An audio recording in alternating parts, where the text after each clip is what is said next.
Madagascar, Afrique du Sud et Côte d'Ivoire, au Rwanda, Burkina Faso, RDC et Zanzibar avec des tam-tams, malimba, kora et guitare avec des tam-tams, malimba, kora et guitare. Les gens chantent des nouvelles mélodies. Un nouveau jour est né, il nous éblouit. La terre n'est qu'un seul pays. Apprends-on aujourd'hui. Et tous les hommes en sont des citoyens. C'est joli. Nous apprendons à développer nos capacités pour pouvoir édifier une nouvelle cité. Pour pouvoir édifier une nouvelle cité. Devenons le baptisé. Donc j'ai fait picouler du doigt au singulier et puis j'ai fait picouler des doigts au pluriel. D'accord? Et puis on reprend la chanson avec notre mouvement. Allez, on y va. Et c'est ainsi que l'on danse notre charme à picouler. Véritable unité dans l'action. Il faudra qu'au fur et à mesure que nous agissions, nous appliquions les enseignements de Dieu, enseignements qui aident à polir le... Together for New Africa et Lingi Koloba, ensemble pour une nouvelle Afrique. Ensemble pour une nouvelle Afrique. On a 103 enfants. La plupart d'eux viennent de Goma, vu qu'à Goma, il y a beaucoup plus de guerres qu'ici. On a préféré de garder les enfants de Goma parce qu'il y a beaucoup plus de difficultés. Il y a beaucoup d'enfants perdus de l'autre côté. Et c'est pourquoi on a beau juger de prendre les enfants de l'autre côté. Et ici, on avait beau essayer, mais ça n'avait pas marché. On avait des difficultés des parents, des oncles. Tu prends l'enfant, tu veux le prendre en charge. Après, l'oncle vient et dit que tu es en train de prendre l'enfant et pourquoi, et ceci et cela.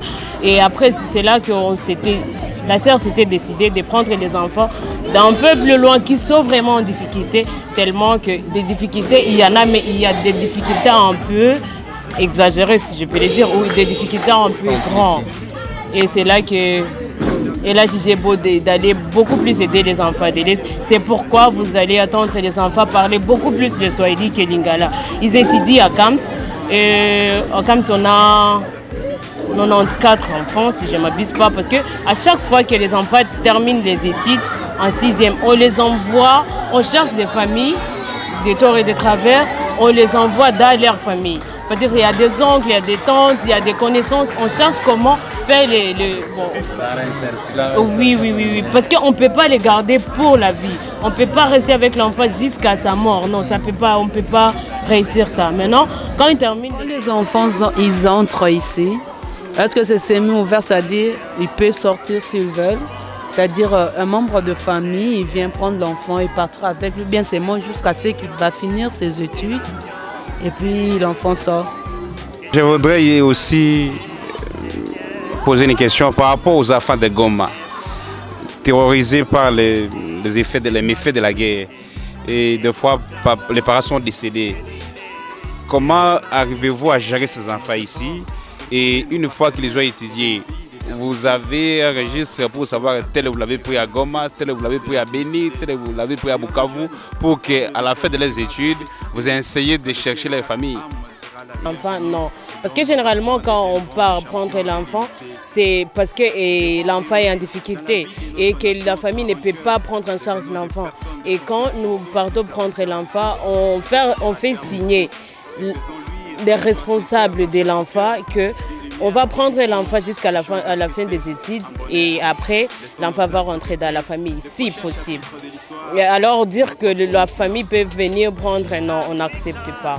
Et ce qui concerne réintégration, avant de prendre l'enfant, on se renseigne d'abord. On se dit, comme nous sommes limités à un moment, si l'enfant termine les études, comment on va se comporter? Parce que si on garde beaucoup d'enfants sans famille, sans adresse, on ne saura pas comment gérer. Et on ne peut pas les prendre toute une vie, rester avec eux infiniment.